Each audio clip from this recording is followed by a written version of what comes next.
Hello and welcome to my Specialization Introduction and Open World Content Guide for the Unholy Death Knight Specialization.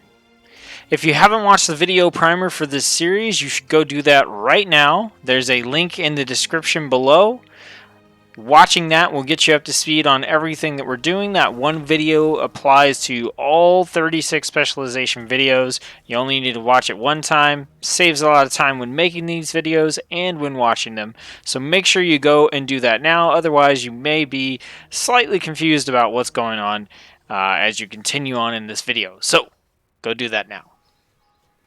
Okay, so we're here on our Unholy Death Knight. And we've got our action bars set up.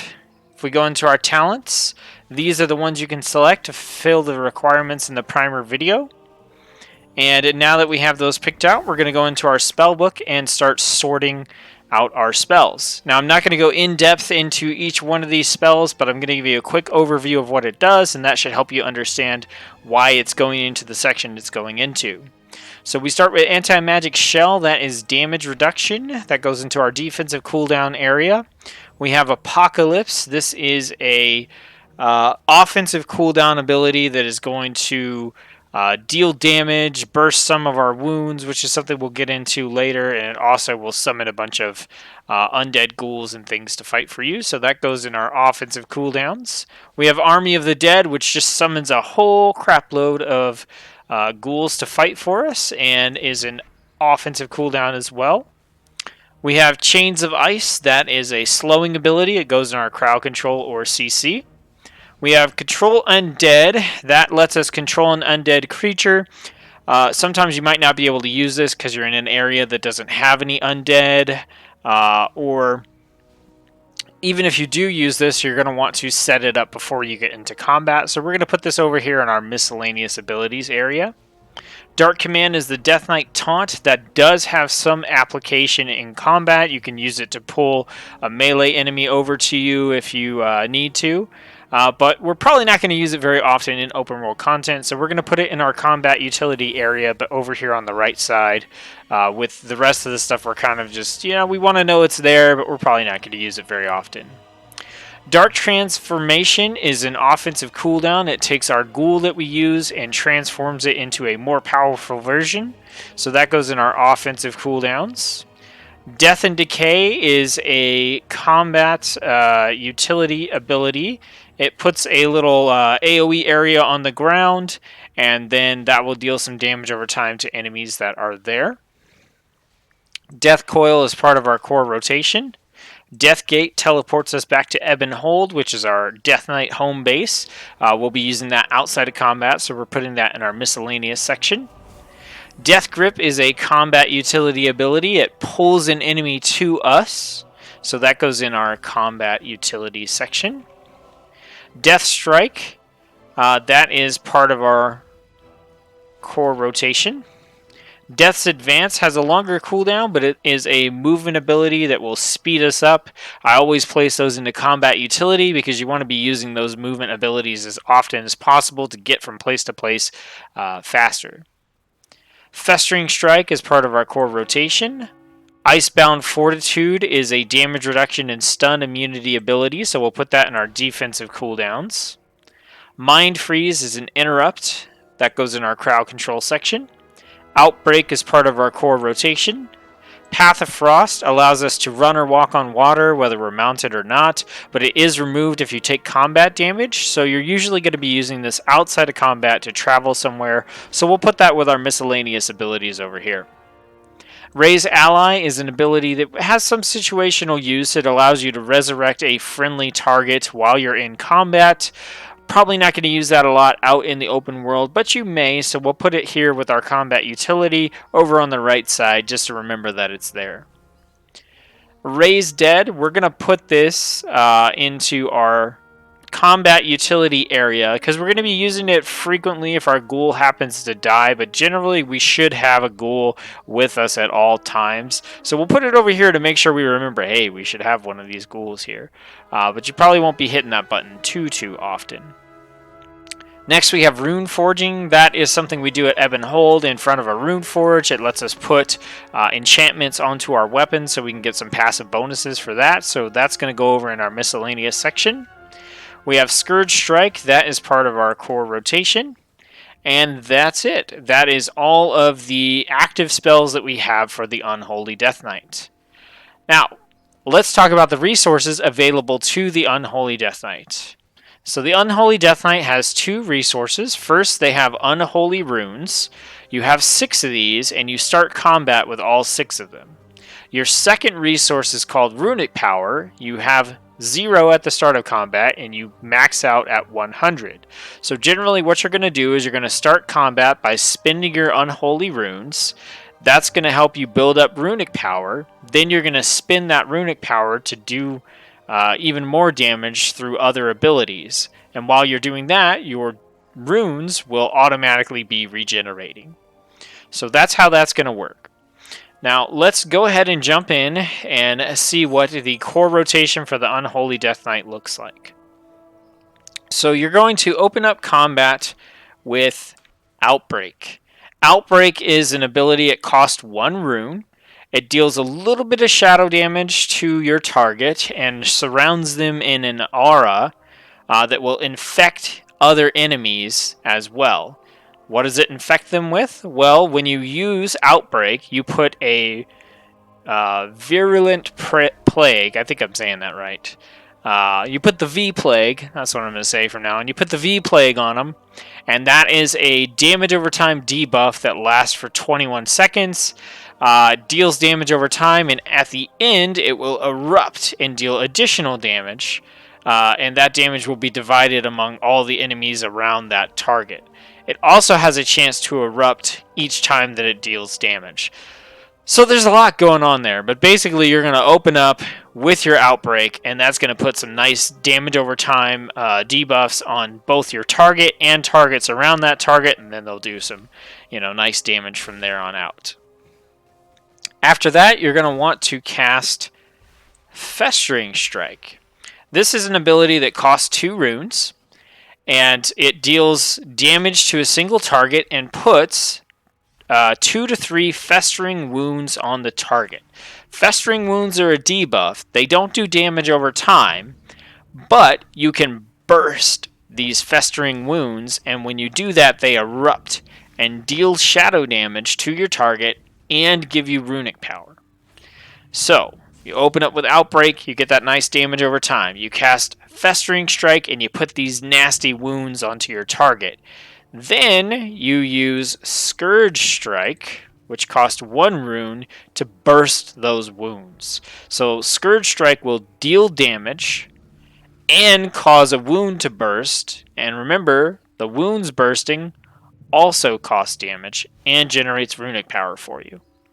So as you're building up this Runic Power, you need to spend it on something, and you have 2 options. You can spend your Runic Power on Death Coil. This is an ability, it costs 40 Runic Power. It deals shadow damage to an enemy. Okay, that little extra text there is because of a talent that we have selected, I believe, so we'll ignore that for now. Or if you want to, you can spend your Runic Power on Death Strike. This costs 45 Runic Power, deals some damage to your target, and heals you for a minimum of 10% of your max HP, but it can heal you for more than that if you've been taking a good amount of damage within the last couple of seconds. So, let's go through this one more time. We're going to open up with Outbreak. We're going to cast Festering Wounds, or Festering Strike to put Festering Wounds on the target. We're going to burst those wounds with Scourge Strike. All this time we're generating Runic Power, and we're going to spend that on Death Coil, or we're going to spend it on Death Strike if we need healing. Once there aren't any more Festering Wounds on the target, you'll cast Festering Strike again to put more wounds up, and then you'll start using Scourge Strike again. So, let's go down and check out how this works. So we're going to come up to our target here, and we're going to cast our Outbreak. And you'll see it's going to have this disgusting aura around it. It's got the virulent plague on it, and then the target next to it over here also has that plague, and it's also taking damage. because of the debuff that's on this. So we cast that. Then we cast Festering Strike, and you can see this puts 3 Festering Wounds on our target, and they're not doing anything right now, but when we start casting Scourge Strike, you're going to see this number go down. So we Scourge Strike, and we've got 2 wounds. We Scourge Strike, we've got 1 wound. We Scourge Strike, we have no wounds. So at this point, we would go back and we would use our Festering Strike again, and then start using our Scourge Strike again to deal damage. Now, all this time we've been generating that runic power, so we want to spend it, right? Because what we don't want to do is we don't want to cap or have 100 runic power, because now our abilities are generating runic power that we're not getting to use because we can only have a maximum of 100. So we'll start using that on Death Coil. Okay. Go ahead, we'll get this back, we'll generate some more. Let's say we need some healing, we can cast a Death Strike, and we're good to go. Now, the other key with this rotation is that the Unholy Death Knight is a pet class, so you'll always have a little pet with you. So in our case, we're going to have a ghoul with us. Now, I do have a talent right now that causes the Raise Dead spell I just cast to give us an extra skeleton. Usually you only have 1. So keep in mind you'll usually only have this ghoul, but because of that talent we have an extra one. But when we go up and we start attacking, we're also going to have our ghouls attacking as well. Okay? So that is the basic rotation for the Unholy Death Knight. Now, you may have noticed that there was a graphic that popped up around the character, and that is because of one of our passive spells. Now, we do have a couple of passive spells. The one we want to pay attention to, there's actually 2 of them. We want to pay attention to Sudden Doom. So this one, Sudden Doom gives your auto attacks a chance to make your next death coil cost no runic power. So as we are attacking, we will randomly just get to cast our death coil for free. And remember, that's the ability that we spend our runic power on that does a nice chunk of damage. We also have runic, not runic corruption. We have... Oh, yep, you're correct. We have Runic Corruption. Sorry about that. Each runic power we spend has a chance to increase our rune regeneration by 100% for 3 seconds. So we have the chance when we're spending runic power on our death coils and our death strikes that we will regenerate runes faster, which will let us cast more of our festering strikes and scourge strikes. We also have some generic Death Knight passives here. We have On a Pale Horse, it increases our mounted speed by 20%. And we have Dreadblade, which increases the damage of our shadow abilities by a certain percentage. Now, we do have this other passive here, but we're going to talk about that one a little bit later on. So let's go back down, and we're going to pay attention to the proc of Sudden Doom. So remember, we're looking for our auto attacks are going to have a chance to allow us to cast our death coil for free. There we go. We've got our little unholy graphic here, and we can cast our death coil totally for free. And this is kind of boring to watch because it's literally just auto attacks, and nothing else is going to cause that to happen. But there we go. We got it for free again. So you can see it's a decent chance for it to happen. Okay, so that's the basic rotation. You open up with Outbreak. You put some Festering Wounds on your target with Festering Strike. Burst them with Scourge Strike. You're going to look out for those free Death Coils. And then you're also going to spend your Runic Power on Death Coil and Death Strike. While you're doing this, you're going to make sure that you have your Ghoul by your side so that they can help you out in combat. So, now that we've taken a look at the basic rotation for the Death Knight, let's go ahead and create a build that's going to work well in open world content. So let me go ahead and set this up.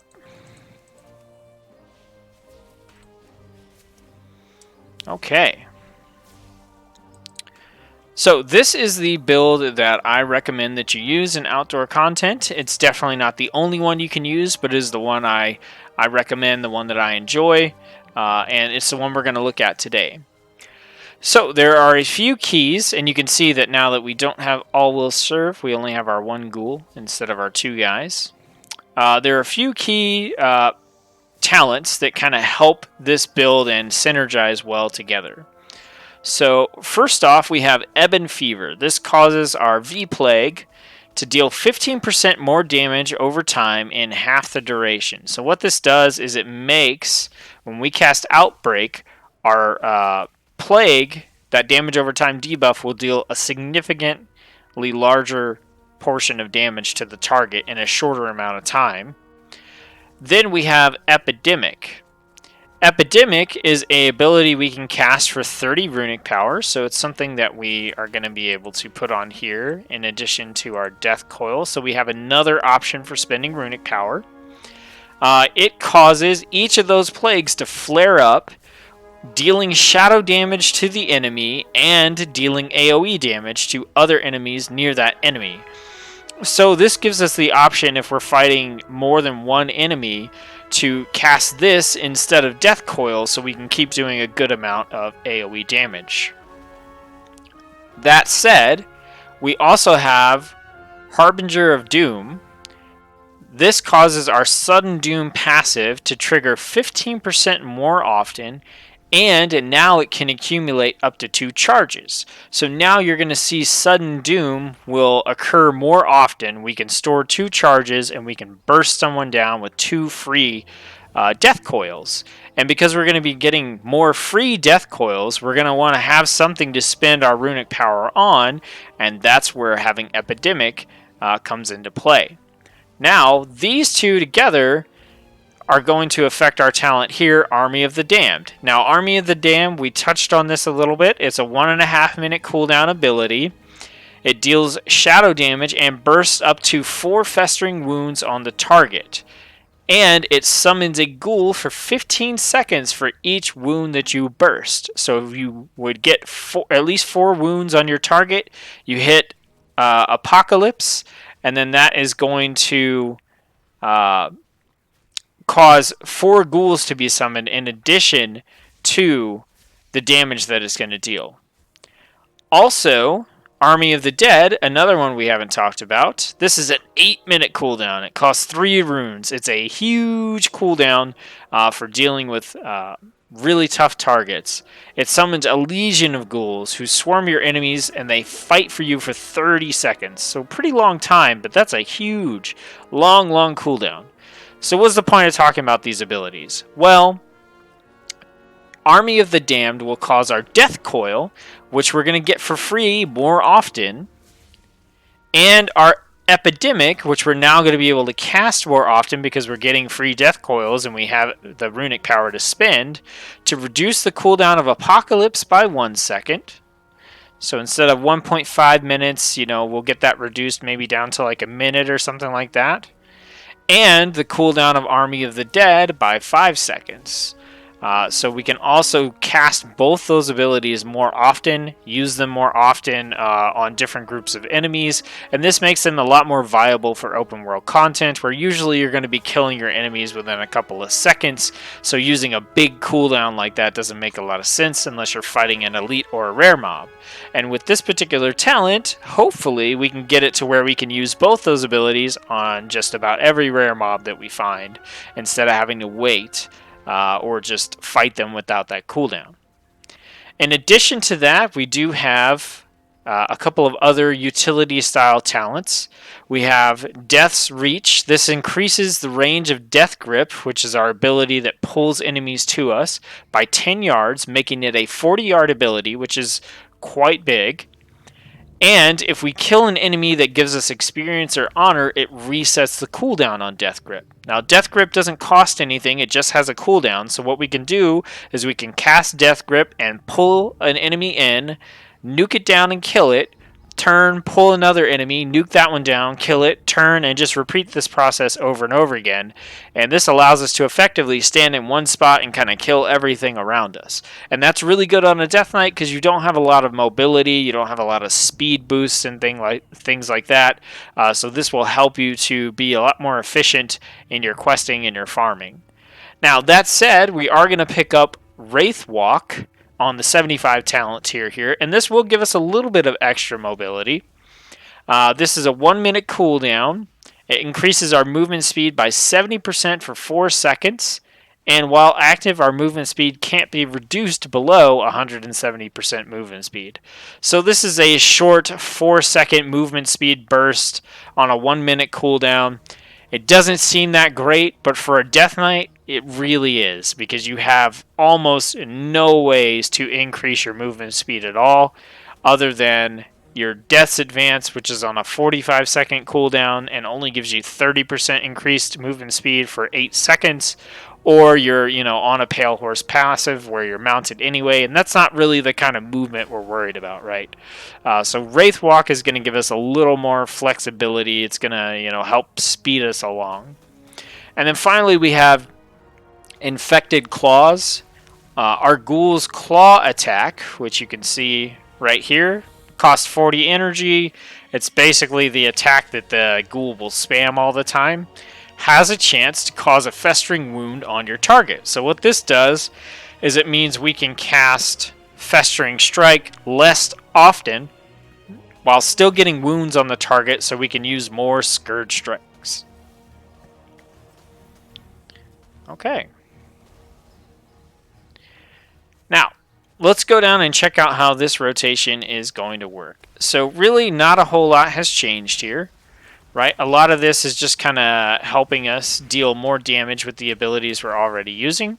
So if we go up to our target, we're still going to open up with Outbreak, but you're going to see now it's going to do more damage over time. Right? And that's from our Ebb and Fever. And we can cast our Epidemic once we get some runic power. And you'll see that causes everything to flare up here. We're still going to build up our festering wounds. And you can see, we're not going to do anything here. We're going to see if our Ghoul's Claw attack will give us another festering wound or not. He's not doing a good job. We put those 6 on there, so let's see. He's casting Claw, but it's not giving us one.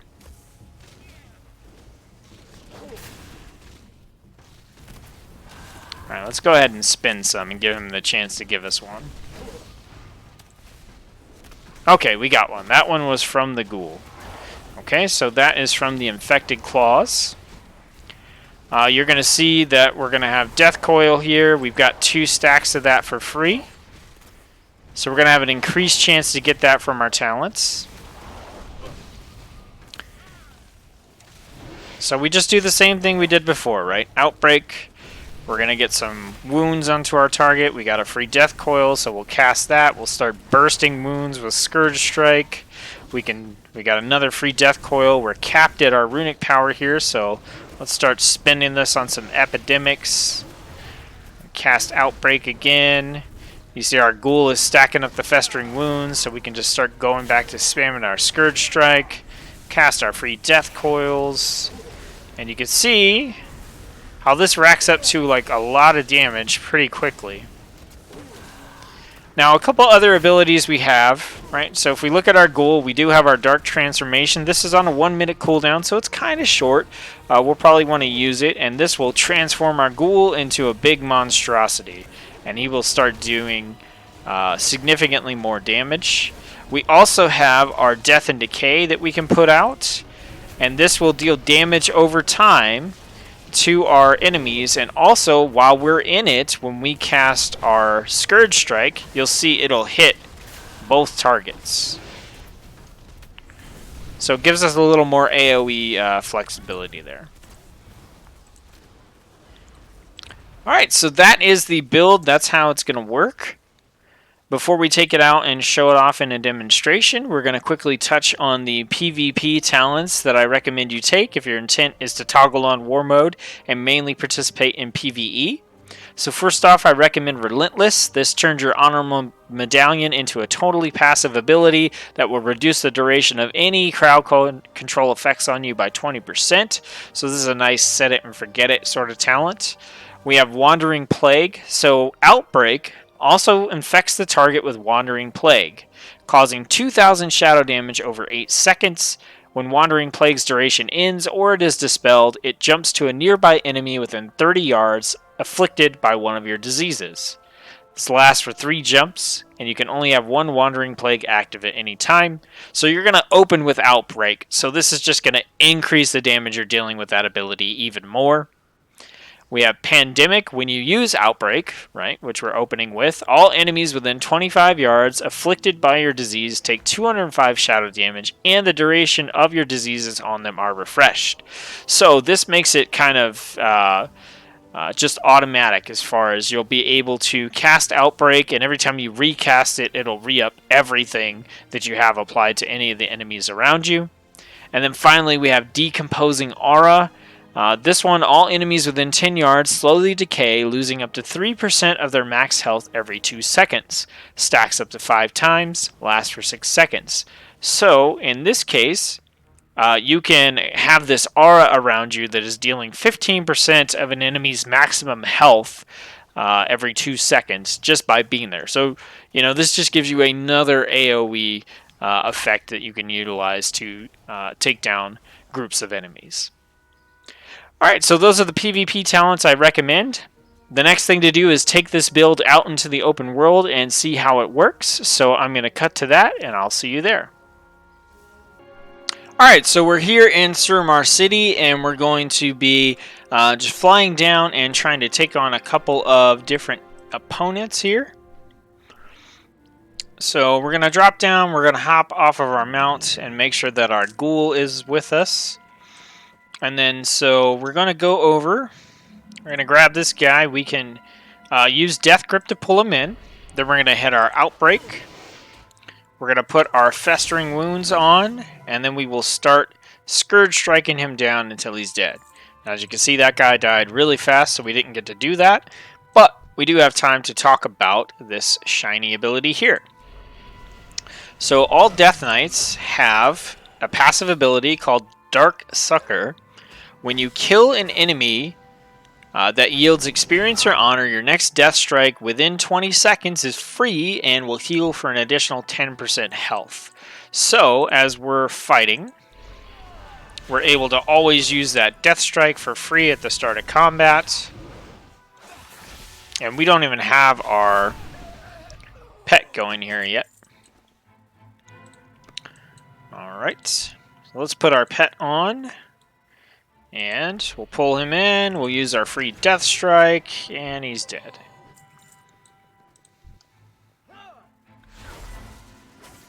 Alright, free death strike. Use our Outbreak, and you see our Outbreak is just doing a ton of damage because of the talents that we picked. Let's pull this guy in. Alright, so now what we're going to do is we're going to grab several enemies and show off how this works here. Okay. Let's go ahead and pull this guy over. Alright, so we're taking some damage. We're going to cast Outbreak. We're going to use our free Death Strike. We got a free Death Coil. We're going to want a Festering Strike. Okay, we'll use Dark Transformation of our Ghoul. We'll keep using our free Death Strikes here. We can cast our Epidemic a couple of times, get that going. Keep healing up with our Death Strike. Alright, there we go. So the key there is I knew I was going to fight a bunch of enemies, so I went ahead and used the Dark Transformation on our Ghoul because this would empower the abilities that it has. It's going to hit a little faster. That's going to give us our stacks of Festering Wound that we can burst with Scourge Strike. And then I tried to focus on making sure that my outbreak was up, so I was getting that AoE damage. I was casting Epidemic as much as I could to keep getting those bursts going on. And then when I was out of runic power, I was casting my free death strikes, because when I killed an enemy I could cast a death strike for free, and that was healing me back up, and then casting those scourge strikes to burst those festering wounds. So the next thing we're going to do is see if we can go and find an elite mob or a rare spawn. I think there are some elite demons right over here, so we'll go and see if we can fight one of these. Oh, what do we have? Nope, not there. So as you start to... Here we go. Here's one. As you start to get the hang of the core rotation of the build, what you're going to want to do is you're going to want to start incorporating your other abilities. So for example, let's say I fly down here, and I'm going to fight this guy, and I'm worried about him dealing a lot of damage to me. Well, I could use my Icebound Fortitude, or, you know, we can go ahead and we can show off Army of the Dead. So with Army of the Dead, this is just going to summon a bunch of ghouls to fight for us, so I will show you this. We can go ahead and pull this guy in, cast our Outbreak. We're going to cast our Scourge Strike, get up to 4. We can use our Apocalypse. That's going to summon even more ghouls. And as you can see, we just have a ton of undead minions fighting for us. So we can start using our epidemics and burst these, and like this is just a ridiculous amount of enemies or ghouls that are fighting for us. And now all those are gone, and we're back down to what we had before. So that's kind of how the build works. Obviously, as you utilize the cooldowns for the Unholy Death Knight, it gets a lot, you know, crazier, as you saw with all those ghouls that were there. But that's generally how the build is going to play in the outdoor world and when you're doing outdoor content. I hope that this video has given you a good overview of the Unholy Death Knight and given you the confidence to be able to get on your Unholy Death Knight, use the build, get out there, start trying it out, and see if it's something that you want to play in Battle for Azeroth. If you like the video, hit the thumbs up button. Keep encouraging me to make these kinds of videos. Like or subscribe and hit the bell if you want to see more. Either way, I really just hope that you have a good time and have a lot of fun in Battle for Azeroth. Thanks for watching.